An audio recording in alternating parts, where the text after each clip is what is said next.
മനുഷ്യൻ എന്ന വിഷയമാണ് നമ്മൾ പറഞ്ഞുകൊണ്ടിരിക്കുന്നത്. നമ്മൾ ആത്മാവാണ്. ആത്മാവായിരുന്ന നമ്മൾ മനുഷ്യരായിട്ട് തിരിച്ച് വീണ്ടും ആത്മാവാകുന്നതാണ്. അല്ലാതെ മനുഷ്യൻ ആത്മാവാകുന്നതല്ല. ആത്മാവ് മനുഷ്യനായിട്ട് തിരിച്ചു പോകുന്നതാണ്. നമ്മൾ പഠിക്കുന്നതും മനസ്സിലാക്കുന്നതൊക്കെ തിരിച്ചാണ്. മനുഷ്യൻ മെനക്കെട്ട് നടന്ന് പള്ളിയിലും ക്ഷേത്രത്തിലൊക്കെ പോയി നാമമൊക്കെ പറഞ്ഞിട്ട് പിന്നെ ഒന്നേന്ന് ആത്മീയ വഴി പോകണമെന്നാണ് നമ്മൾ ധരിച്ചിരിക്കുന്നത്. പക്ഷെ വാസ്തവത്തിൽ നമ്മൾ ആൾറെഡി ആത്മാവാണ്. അതിന്റെ പുറത്ത് മൂടപ്പെടുകയാണ് ചെയ്യുന്നത്, കവർ ചെയ്യുകയാണ്. കവർ ചെയ്ത് നമ്മൾ കുറെ കരിമ്പണങ്ങൾ, കുറെ പുതപ്പുകൾ കൊണ്ട് നമ്മുടെ ആത്മാവിനെ നമ്മൾ മൂടുന്നു. ഓരോ പുതപ്പ് കൊണ്ട് മൂടുമ്പോഴും നമുക്ക് ദുഃഖം കനീഭവിക്കുന്നു, നമുക്ക് പ്രയാസം ഉണ്ടാകുന്നു, നമ്മൾ വഴിതെറ്റുന്നു. നമ്മൾ ഈ ഓരോ പുതപ്പിനെ, ഷീറ്റിനെ എടുത്ത് മാറ്റണം. അങ്ങനെ മാറ്റാൻ നമുക്ക് പറ്റില്ല. അത് ആരാണോ മൂടിയത് അവരെടുത്ത് മാറ്റണം. അതാണ് നമ്മൾ ഈശ്വര വഴിയിൽ നാമം ജപിച്ചു പോകണം എന്ന് പറയുന്ന കാരണം. അത് ചെയ്യേണ്ടത് ഈശ്വരനാണ് നമ്മളെ സഹായിക്കേണ്ടത്. ഏത് ജന്മത്തിലായാലും എത്ര ജന്മങ്ങൾ എടുത്താലും നമ്മൾ ഈ പാഠം പഠിച്ചേ പറ്റുള്ളൂ. ഇന്ന് പഠിക്കാൻ പറ്റില്ല, ഇന്ന് ഉച്ചയ്ക്ക് ശേഷം ആഹാരം പ്രഥമൻ ഉൾപ്പെടെയുള്ള ഊണുള്ളത് കൊണ്ട് ഉറക്കം വരുന്നു, ഞാൻ പിന്നെ കേട്ടോളാം എന്നൊക്കെ പറഞ്ഞാൽ നമ്മൾ ഏതെങ്കിലും ജന്മത്തിൽ ഇത് കേൾക്കാതെയും ഇത് മനസ്സിലാക്കാതെയും ഇവിടെ നിന്ന് പോകാൻ പറ്റില്ല. എത്ര ജന്മം എടുത്താലും പറ്റില്ല. ഇപ്പൊ തന്നെ എത്രയോ ജന്മം നമ്മൾ എടുത്തു കഴിഞ്ഞു. ഭഗവാൻ മാധവറാവു ദേശപാണ്ഡെയോട് പറഞ്ഞതെന്താ? ഞാനും നീയും തമ്മിൽ എത്ര ബന്ധം?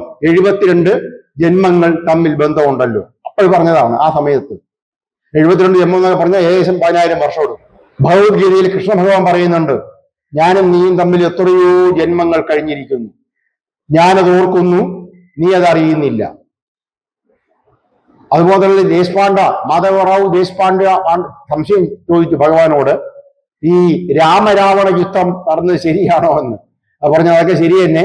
അപ്പൊ നീയും ഉണ്ടായിരുന്നു, ഞാനും ഉണ്ടായിരുന്നു. കുറച്ചുകൂടെ വിശദമായിട്ട് ആ കാര്യം പറയുന്നുണ്ട്. അതായത് നമ്മളെ ജോലി ഈ ഭൂമിയിൽ ഇങ്ങനെ വന്നു പോയിക്കൊണ്ടിരിക്കുകയാണ്. നമ്മൾ എന്തെങ്കിലും മനസ്സിലാക്കിയാൽ ഈശ്വരൻ നമുക്ക് ഒരു പ്രമോഷൻ തരും. പക്ഷെ അത് മനസ്സിലാക്കിയാലേ അത് നടക്കുള്ളൂ. അത് മനസ്സിലാക്കിക്കാനാണ് നമ്മളെ കൂടെ ഈശ്വരൻ അവതാരമായിട്ട് ഗുരുവായിട്ട് വരുന്നത്. നമുക്കൊരു ഗുരുവിനെ പരിചയമുണ്ടായതും അതുകൊണ്ടാണ്. അല്ല, നമ്മുടെ ഔദാര്യമല്ല, ഈശ്വരൻ നമുക്ക് ഔദാര്യം തരുന്നതാണ്. ഗുരുക്കന്മാരെ അറിഞ്ഞാലും നമുക്കൊന്നും മനസ്സിലാവില്ല. നമ്മൾ അവിടെയും കളിക്കുന്നത് രാഷ്ട്രീയം തന്നെ. നമ്മൾ അവിടെയും കള്ളം തന്നെയാണ് കളിക്കുന്നത്. കാര്യം മനസ്സിലാക്കി മടങ്ങിപ്പോകുന്നത് വരെ നമ്മൾ ഈ ഭൂമിയിൽ ഈ ദുഃഖവും അനുഭവിച്ച് ഈ ഭാണ്ഡവും തോളിലേറ്റി ഇങ്ങനെ നടക്കേണ്ടി വരും എന്ന് തന്നെയാണ്. ആത്മീയ ജീവികളായ മനുഷ്യൻ അധർമ്മ പ്രവൃത്തികൾക്ക് പകരം ദയയിലും ധാർമ്മികതയിലും മുഴുകുമ്പോൾ മാത്രമേ അവന് സമാധാനം ലഭിക്കുകയുള്ളൂ. നമ്മൾ ധരിക്കുന്ന മാതിരി നമുക്കൊരിക്കലും സമാധാനം കിട്ടില്ല. നമ്മൾ വിചാരിക്കുന്നത് നമുക്ക് സമാധാനം കിട്ടാൻ വേണ്ടത് 4 കാര്യം. ഒന്ന് ആരോഗ്യം, മറ്റൊന്ന് വേണ്ടുവോളം പണം, ഒരിക്കലും തികയാത്ത പണം. ആർക്കും തികയുന്നില്ലല്ലോ മനുഷ്യന്, ഇഷ്ടം പോലെ പണം. പിന്നെ ഇത് രണ്ടും കിട്ടിയാൽ ലോകം മുഴുവനും നമ്മൾ അറിയണം, പ്രശസ്തി, എല്ലാവരും നമ്മളെ അംഗീകരിക്കണം. പിന്നെ ലോകത്തിനെ മുഴുവൻ എനിക്ക് ഭരിക്കണം. ഇത് 4 ആണ് നമ്മുടെ ആവശ്യം. ഇത് 4 നമ്മുടെ യഥാർത്ഥ ആവശ്യങ്ങളല്ല. ഇതിൽ ഒന്നാമത്തത് വീണ്ടും സഹിക്കാം. നമുക്ക് ആരോഗ്യം വേണം എന്ന് പറയുന്നതിൽ ഒരു അർത്ഥമുണ്ട്. അത് മറ്റുള്ളവരെ ഉപദ്രവിക്കാനുള്ള ആരോഗ്യമൊന്നുമല്ല, ആവശ്യത്തിനുള്ള ആരോഗ്യം. അത് കഴിഞ്ഞ് നമ്മൾ ഒരിക്കലും അവസാനിക്കാത്ത പണം നമ്മൾ ചോദിക്കുന്നതിൽ അർത്ഥമില്ല. പണം നമുക്ക് വേണം ആവശ്യത്തിന് ജീവിക്കാൻ. അത് പലപ്പോഴും നമുക്ക് കിട്ടുന്നില്ല എന്നുള്ളത് വേറൊരു കാര്യം. അത് എന്തുകൊണ്ട് കിട്ടാത്തത് എന്നുള്ളതാണ് നേരത്തെ പറഞ്ഞ വിധിയും കർമ്മവും കർമ്മഫലവും ഒക്കെ. എത്ര ശ്രമിച്ചിട്ടും നമുക്ക് ആ വിധത്തിന് പണം കിട്ടാത്തത് എന്തുകൊണ്ട്? അഥവാ പണം കിട്ടണമെങ്കിൽ തെറ്റായ റൂട്ടിലൂടെ യാത്ര ചെയ്യണം. ഈ ലോകത്ത് നമ്മൾ മനസ്സിലാക്കുക, പണം വേണ്ടുവോളം കിട്ടണമെങ്കിൽ അത് അധർമ്മ വഴിയിലൂടെ അല്ലാതെ കിട്ടില്ല. വേണ്ടുവോളം പണം കിട്ടാൻ, അപ്പൊ ചോദിക്കാം, ധാർമ്മികമായ വഴിയിൽ കിട്ടുന്ന ആൾക്കാരുണ്ട്, ഇല്ല എന്നല്ല, പക്ഷെ അത് വളരെ കുറവാണ്. ഒന്നുകിൽ നമ്മൾ ജനിക്കുന്നത് വളരെ വലിയ സമ്പന്ന കുടുംബത്തിലായിരിക്കണം, അങ്ങനെ പണം കിട്ടണം, അച്ഛന്റെയും അമ്മയുടെയും പണം. അതല്ലെങ്കിൽ നമ്മൾ യാദൃച്ഛികമായി വളരെയധികം പ്രത്യേകതയുള്ള ഏതെങ്കിലും ഒരു ജോലിയോ അങ്ങനെ എന്തെങ്കിലും ഭാഗ്യക്കുറി ടിക്കറ്റോ അങ്ങനെ ആ രീതിയിൽ അങ്ങനെ അപൂർവമായിട്ടുള്ള ചില കാര്യങ്ങളിലല്ലാതെ ബാക്കി നമ്മൾ പണം ഉണ്ടാക്കുന്നത് മിക്കതും അധർമ്മ മാർഗത്തിലൂടെ മാത്രമേ പറ്റുള്ളൂ. വലിയ വലിയ പണക്കാർക്ക് ആ പണം ഉണ്ടാവണമെങ്കിൽ മിക്കവാറും നമ്മൾ റൂട്ട് മാറേണ്ടി വരും എന്ന് പറഞ്ഞാൽ അതിന്റെ അർത്ഥം ലോകത്ത് പണക്കാരെല്ലാം മോശക്കാരെന്നല്ല പറയുന്നത്. പകരം സാധാരണക്കാരനായ ഒരുത്തൻ അവൻ വലിയൊരു പണക്കാരനായി തീരണം എന്ന് അവൻ ആഗ്രഹിക്കുന്നു എങ്കിൽ അവൻ തെറ്റായ മാർഗങ്ങളും കൂടെ സ്വീകരിക്കേണ്ടി വരും. അതല്ലെങ്കിൽ ഭഗവാൻ പറയുന്നത് പോലെ നിങ്ങൾക്ക് ഞാൻ എന്ത് തന്നോ അത് വെച്ച് നിങ്ങൾ ജീവിക്കൂ. നിങ്ങൾ ഞാൻ എവിടെ ജനിപ്പിച്ചോ നിങ്ങൾ അവിടെ ജീവിക്കൂ. നിങ്ങൾ ഞാൻ എവിടെ ഇരുത്തിയോ നിങ്ങൾ അവിടെ സമാധാനമായിട്ട് ഇരിക്കൂ. നമുക്കതൊന്നും പറ്റില്ല. കാരണം നമ്മുടെ ജീവിതം അങ്ങനെയാണല്ലോ. നമ്മൾ പിന്നീട് കാര്യം മനസ്സിലാക്കുന്നത് എല്ലാം കുഴഞ്ഞിട്ട്. അപ്പൊ ഈ പണം എന്ന് നമ്മൾ അമിതമായി നമ്മളെപ്പോഴും മരണം വരെ ചോദിച്ചുകൊണ്ടിരിക്കുന്നതാണ് പണം. കാരണം നമ്മുടെ സമൂഹത്തിൽ എത്ര പണം കിട്ടിയാലും മനുഷ്യന് തികയാത്ത രീതിയിലാണ് ഈ സമൂഹത്തിനെ സംവിധാനം ചെയ്തു വെച്ചിരിക്കുന്നത്.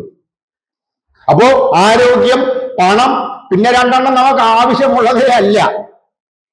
അത് ഒന്ന് പ്രസിദ്ധി. ലോകം മുഴുവനും നമ്മളെ കണ്ട് വണങ്ങണം.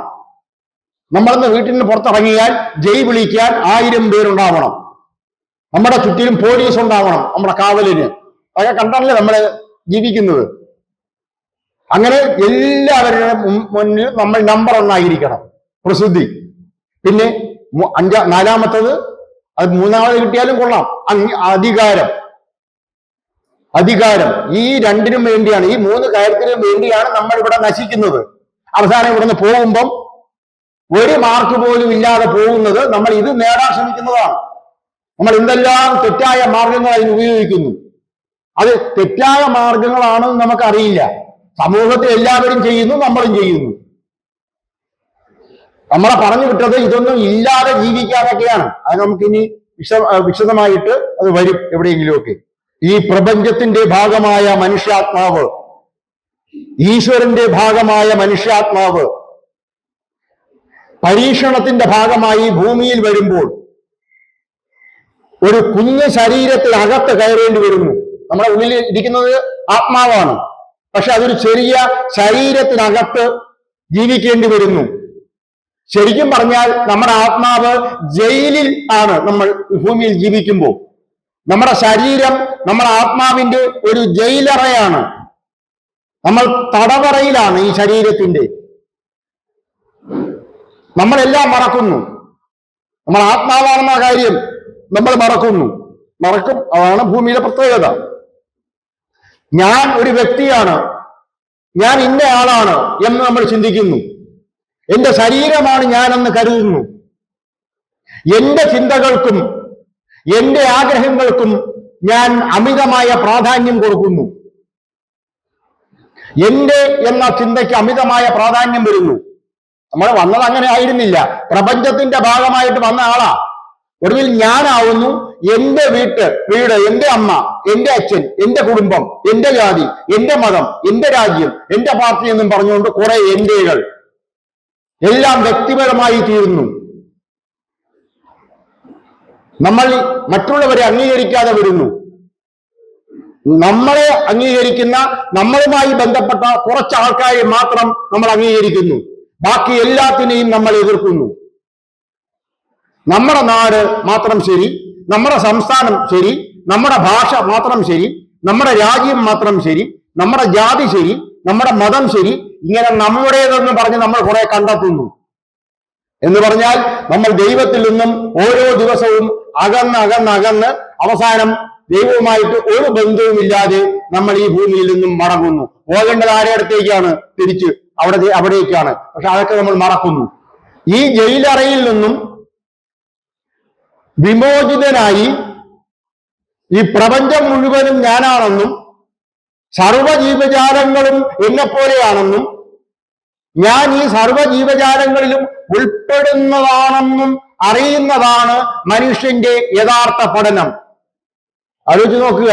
അതായത് ഒരിക്കലും മനസ്സിലാക്കാൻ പറ്റാത്ത ഒരവസ്ഥയിൽ നമ്മൾ എത്തിച്ചേർന്നിട്ട് അവിടെ നിന്നും നമ്മൾ പിന്നെ ഒന്നേന്ന് പഠിക്കണം. ആദ്യം നമ്മൾ തെറ്റായിട്ട് കുറെ പഠിക്കുന്നു, അത് കഴിഞ്ഞ് നമ്മൾ അതിനെ തെറ്റാണ് എന്ന് മനസ്സിലാക്കി ആ പഠിച്ചതിനെ ശരിയായി പഠിക്കുക. ഇതാണ് മനുഷ്യ ജീവിതം. അതാണ് നേരത്തെ പറഞ്ഞ പോലെ കൊച്ചു കുട്ടിയായിരിക്കുമ്പോൾ വളരെ നിഷ്കളങ്കൻ. നമ്മൾ പിന്നെ പ്രായം കൂടുന്ന അനുസരിച്ച് നമ്മളുടെ എല്ലാ കുഴപ്പങ്ങളും വന്നു ചേരുന്നു. നമ്മൾ പിന്നെ ഒരു 30ഓ 40ഓ ഏതെങ്കിലും ഒരു പ്രായത്തിൽ നമ്മൾ ഒന്നേന്ന് ആ കൊച്ചു കുട്ടിയായിരുന്ന അവസ്ഥയിലോട്ട് മടങ്ങിപ്പോകുന്നതാണ് യഥാർത്ഥത്തിൽ ഈശ്വരനെ വിളിക്കുക എന്ന് പറഞ്ഞാൽ. തുടങ്ങുന്നു, പിന്നെ കുറെ ദൂരം യാത്ര ചെയ്യുന്നു, തിരിച്ച് നമ്മൾ മടങ്ങുന്നു. ഈ തിരിച്ച് മടങ്ങുന്നത് സംഭവിക്കാറില്ല. അതാണ് പ്രശ്നം. നമ്മൾ ഒരിക്കലും തിരിച്ചു പോകാറില്ല. നമ്മൾ പഠിച്ചതാണ് ശരിയെന്നും പറഞ്ഞ് നമ്മൾ ജീവിച്ച് ഭരിക്കുന്നു. നമ്മൾ അങ്ങനെ പഠിച്ച് നമ്മൾ ശരിയെന്ന് പറഞ്ഞ് ജീവിക്കുന്നത് മുഴുവൻ യഥാർത്ഥത്തിൽ നമ്മുടെ യഥാർത്ഥം ആത്മീയ പുരോഗതിക്ക് വിരുദ്ധമാകുന്നു. നമ്മൾ ആത്മീയ ജീവികളാണ്. എത്ര തവണ പറഞ്ഞു, ഇനി എത്രയോ തവണ പറയും. മനുഷ്യരൂപികളായ ആത്മീയ ജീവികൾ. നമ്മൾ മനുഷ്യരല്ല വാസ്തവത്തിൽ. കാരണം മനുഷ്യ രൂപമാണ്, ഇപ്പൊ തൽക്കാലം കിട്ടിയ രൂപമാണ്. നമ്മൾ മുമ്പ് പല മൃഗങ്ങളായിട്ട് ജീവിച്ചിട്ടുണ്ട് ഭൂമിയിൽ. അപ്പോൾ നമ്മൾ ആ മൃഗമായിരുന്നു. ഇപ്പോൾ നമ്മൾ മനുഷ്യ രൂപത്തിലാണ്. നമ്മൾ തിരിച്ച് ഈ രൂപമില്ലാതായി വീണ്ടും ആത്മാവാകും. നമ്മൾ മനുഷ്യ രൂപത്തിലുള്ള ആത്മീയ ജീവികളാണ്. നമ്മളിലെ ആത്മീയ ഭാഗം ഒരിക്കലും നശിക്കില്ല. അത് ഈശ്വരന്റെ അംശമാണ്. ഒരിക്കലും നമുക്ക് ആ രീതിയിൽ പറഞ്ഞാൽ ജനനവുമില്ല, മരണവുമില്ല. ഇനി നമുക്ക് നമ്മുടെ പ്രിയപ്പെട്ടവരെ ഉപേക്ഷിച്ചിട്ട് പോകാനായി ഏറ്റവും അധികം മടിയെന്നാണ് നമ്മൾ പൊതുവെ കരുതുന്നത് മരണം. നമ്മൾ മനസ്സിലാക്കുക, നമ്മളുടെ വേണ്ടപ്പെട്ട, നമ്മൾ പരിചയപ്പെടുന്ന, നമുക്ക് ഏറ്റവും ഇഷ്ടപ്പെട്ട ആൾക്കാരെന്ന് പറയുന്നതും ആത്മാക്കളാണ്. ഒരാത്മാവിനും മരണമില്ലെങ്കിൽ നമ്മുടെ ഇഷ്ടപ്പെട്ടവരെ എല്ലാം നമ്മൾ വീണ്ടും കണ്ടുകൊണ്ടേയിരിക്കും. മിക്കവാറും നമ്മൾ ജനിക്കുമ്പോൾ ഗ്രൂപ്പ് സോളായിട്ടാണ് ജനിക്കുന്നത്. ഒരേ സോളുകൾ ആണ് ഒരുമിച്ച് ജനിക്കുന്നത്. അത് കാരണം ഈ തമ്മിലടി തീർക്കാനാണ്. ബന്ധുക്കളൊക്കെ ഏകദേശം ബന്ധുക്കളായിട്ട് തന്നെ ജനിക്കും. ചിലപ്പോൾ ബന്ധുത്വം മാറുന്നേ ഉള്ളൂ അങ്ങോട്ടും ഇങ്ങോട്ടും. നമ്മുടെ വേണ്ടപ്പെട്ടവരെല്ലാം വീണ്ടും വന്നുകൊണ്ടിരിക്കും, അതിന്റെ പുറകെ നമ്മളും വന്നുകൊണ്ടേയിരിക്കും. അതുകൊണ്ട് ഒരിക്കലും നമ്മൾ ആരെയും നഷ്ടപ്പെടുകയുമില്ല, ഇല്ലാതാവുകയുമില്ല. ആത്മാവിന് ഒരിക്കലും നാശമില്ല എന്നുള്ളത് കൊണ്ട് നമ്മൾ ആത്മാവായതുകൊണ്ട് പ്രപഞ്ചശക്തിയുടെ, സർവശക്തിയുടെ, സർവേശ്വരന്റെ സദാ നിരീക്ഷണത്തിലാണ് നമ്മൾ. നമുക്ക് അത് പറഞ്ഞുകൂടാ. നമ്മൾ എങ്ങോട്ട് പോയാലും എന്ത് ചെയ്താലും ഭഗവാൻ പറഞ്ഞിട്ടുണ്ടല്ലോ, നിങ്ങൾ എവിടെ പോയാലും എന്ത് ചെയ്താലും എപ്പോഴും ഞാൻ അത് അറിയുന്നു എന്ന് നിങ്ങൾ അറിയുക. അതിന് കാരണം ഇതാണ്, ആത്മാവാണ് നമ്മളിൽ ഇരിക്കുന്നത്. പരമാത്മാവ് ഇതെല്ലാം നോക്കിക്കൊണ്ടിരിക്കുകയാണ്. നമ്മൾ എന്ത് ചെയ്താലും, നമ്മൾ ഉറങ്ങിയാലും സ്വപ്നം കണ്ടാലും, സ്വപ്നം കാണുമ്പോൾ നമുക്ക് അറിഞ്ഞുകൂടാ, നമ്മൾ ഉറങ്ങുമ്പോൾ നമുക്ക് നമ്മളെ അറിഞ്ഞുകൂടാ. പക്ഷെ അപ്പോഴും നമുക്ക് ഫുൾ കാവലുണ്ട് ഈ പ്രപഞ്ചശക്തി. എല്ലാ കാലത്തും നമ്മൾ ഈശ്വരന്റെ സ്നേഹ വലയത്തിനുള്ളിലാണ്. നമ്മൾ ആത്മാക്കൾ എപ്പോഴും പരമാത്മാവിന്റെ സ്നേഹ വലയത്തിനുള്ളിലാണ്. നമ്മൾ തന്നെ സ്നേഹമാണ്, ഈശ്വരൻ തന്നെ സ്നേഹമാണ്. അതുകൊണ്ട് നമ്മൾ യഥാർത്ഥത്തിൽ സ്നേഹമാണ്. ഇതൊക്കെ ആണെങ്കിലും ഭൂമിയിൽ വരുമ്പോൾ മറ്റ് മൃഗങ്ങളിൽ വെച്ച് ഏറ്റവും ക്രൂരമായ മൃഗീയ സ്വഭാവം കാണിക്കുന്നത് മനുഷ്യനാണ്. മറ്റു മൃഗങ്ങൾക്ക് അവരുടെ ക്രൂര സ്വഭാവത്തിന് ഒരു ലിമിറ്റേഷൻ ഉണ്ട്, പരിമിതിയുണ്ട്. മറ്റു മൃഗങ്ങൾ കൂടെയുള്ള, ഇത് പറഞ്ഞത് തന്നെ എന്നാലും പറയുന്നു, മറ്റു മൃഗങ്ങൾ കൂടെയുള്ള മൃഗങ്ങളെ ഒരിക്കലും കൊല്ലില്ല. ആന സ്വന്തം കൂടെയുള്ള ആനയെ കൊല്ലുന്നില്ല. സിംഹം മാംസഭുക്കാണെങ്കിൽ പോലും അത് സിംഹത്തിനെ കൊല്ലില്ല. ഇനി അഥവാ അങ്ങനെ ഒരു കൊലപാതകം ഉണ്ടായാൽ തന്നെ അത് ഭക്ഷണത്തിന് വേണ്ടി മാത്രം. ഭക്ഷണവുമായി ഒരു ബന്ധവുമില്ലാതെ ചതിയിലൂടെ പണത്തിന് മറ്റു പല കാര്യങ്ങൾക്കും മനുഷ്യനെ കൊല്ലുന്നത് മനുഷ്യൻ മാത്രമാണ്. ഏറ്റവും ക്രൂരമായ രീതിയിൽ മനുഷ്യനോട് ഇടപെടുന്നത് മനുഷ്യൻ മാത്രമാണ്. മറ്റു മൃഗങ്ങൾ നമ്മളെ ആക്രമിക്കുന്നത് അവർക്ക് ആഹാരത്തിന് വേണ്ടിയാണ്. മനുഷ്യനെ ആക്രമിക്കുന്നത് ആഹാരത്തിന് വേണ്ടിയല്ല. ഇത്രയും ക്രൂരത മനുഷ്യനോട് പ്രവർത്തിക്കുന്നത് മറ്റൊരു മൃഗവുമല്ല, അത് മനുഷ്യൻ തന്നെയാണ്. തിരിച്ച് ദൈവികമായ സ്വഭാവമുള്ളതും മനുഷ്യന് മാത്രമാണ്. ഞാൻ മുമ്പ് പറഞ്ഞല്ലോ, ഈ ജീസസ് ക്രൈസ്റ്റ് ആയതും ശ്രീകൃഷ്ണ ഭഗവാനായതും ശ്രീരാമനും ഷിർഡി സായി ബാബ ഇവരെല്ലാം മനുഷ്യരാണ്. മനുഷ്യരൂപത്തിലാണ് അവർ വന്നത്. അവരെല്ലാം ദൈവികമായ അവസ്ഥയിലേക്ക് എത്തിയതും അവർ തന്നെയാണ്. ഏറ്റവും മൃഗീയത ഉള്ളതും മനുഷ്യനാണ്, ഏറ്റവും ദൈവികമായ സ്വഭാവമുള്ളതും മനുഷ്യനാണ്, മറ്റൊരു മൃഗത്തിനുമല്ല. നമ്മുടെ ശരീരം അതിന് ആരോഗ്യം കുറയുന്നു എന്നും അത് ക്ഷയിക്കുന്നു എന്നും അത് നശിക്കുന്നു എന്നും സ്വന്തമായി നിരീക്ഷിച്ച് തിരിച്ചറിയാൻ കഴിയുന്ന ബുദ്ധിയുള്ളത് മനുഷ്യന് മാത്രമാണ്. മറ്റു മൃഗങ്ങൾക്ക് അറിയില്ല. അവർക്ക് എത്ര പ്രായമുണ്ടെന്ന് അവർക്കറിയില്ല. അവർ ജനിച്ചെടുത്ത വർഷമായെന്ന് അറിയില്ല. അവരുടെ ഡേറ്റ് ഓഫ് ബർത്ത് അറിയില്ല. അവര് കൗമാരം കഴിഞ്ഞു, യൗവനമായി, വാർദ്ധക്യമായി എന്നൊന്നും മറ്റു മൃഗങ്ങൾക്ക് അറിയില്ല. നമുക്കത് അറിയാനുള്ള കഴിവുണ്ട്. പരസ്പരം അങ്ങോട്ടും ഇങ്ങോട്ടും പറഞ്ഞും കണ്ടും പിന്നെ നമ്മുടെ ബുദ്ധി ഉപയോഗിച്ചും നമുക്കിതെല്ലാം തിരിച്ചറിയാൻ പറ്റുന്നു. നമുക്ക് മരണമുണ്ട് എന്നറിയുന്നതും നമ്മൾ മാത്രമാണ്. മറ്റു മൃഗങ്ങൾക്ക് മരണത്തെക്കുറിച്ച് അറിയില്ല. നമുക്കറിയാം, നമ്മൾ മരണം എന്ന് പറയുന്ന ഒരു അവസ്ഥയിൽ എത്തിയാൽ പിന്നെ ഈ ഭൂമിയിലോട്ട് മടങ്ങി വരില്ല എന്നറിയുന്നത് നമ്മളാണ്. നമുക്ക് ജനനമുണ്ട്. മനുഷ്യന്റെ പ്രത്യേകത എന്താ? ജനിക്കുന്നു, അത് കഴിഞ്ഞ് കുറേശ്ശെ വളരുന്നു, അത് കഴിഞ്ഞിട്ട് ഒരു യൗവന അവസ്ഥയിൽ വളരെ പുരോഗമന അവസ്ഥയിലാവുന്നു, പിന്നെ ഒരു 35-40 നമ്മുടെ ശരീരം ക്ഷയിച്ചു തുടങ്ങുന്നു, അപജയം തുടങ്ങുന്നു. അങ്ങനെ നമ്മൾ വാർദ്ധക്യത്തിലെത്തുന്നു, ഒടുവിൽ നമ്മൾ മരിക്കുന്നു. ഇങ്ങനെ 6-7 സ്റ്റേജുകളിലൂടെ നമ്മൾ കടന്നു പോകുന്നു എന്ന് തിരിച്ചറിയാൻ പറ്റുന്ന ഒരു ജീവിയാണ് മനുഷ്യൻ. എത്രമാത്രം നമ്മൾ എങ്ങനെയൊക്കെ ശ്രമിച്ചാലും നമ്മുടെ ശരീരം ഒടുവിൽ ഈ പറയുന്ന ഓരോ ഘട്ടത്തിലൂടെ അവസാനം വാർദ്ധക്യത്തിലെത്തുകയും നമ്മൾ മരിക്കുകയും ചെയ്യുമെന്ന് തിരിച്ചറിഞ്ഞിട്ട് അതനുസരിച്ച് ജീവിക്കാൻ പറ്റുന്ന ഒരു മൃഗമാണ് മനുഷ്യൻ. എപ്പോഴും ഈ മൃഗമാണെന്ന് പറയാൻ കാരണം മനുഷ്യൻ എന്ന് പറയുന്ന ആ ഒരു അവസ്ഥയെക്കുറിച്ച് പറയുന്നത് കൊണ്ടാണ്. ഈ ഭൂമിയിൽ ഇങ്ങനെ ജീവിച്ച് ഈ രീതിയിൽ കടന്നുപോയി ഒടുവിൽ എന്റെ ലക്ഷ്യം എന്താണ് എന്ന് തിരിച്ചറിയാൻ കഴിയുന്ന ഒരേ ഒരു ജീവിയും മനുഷ്യനാണ്.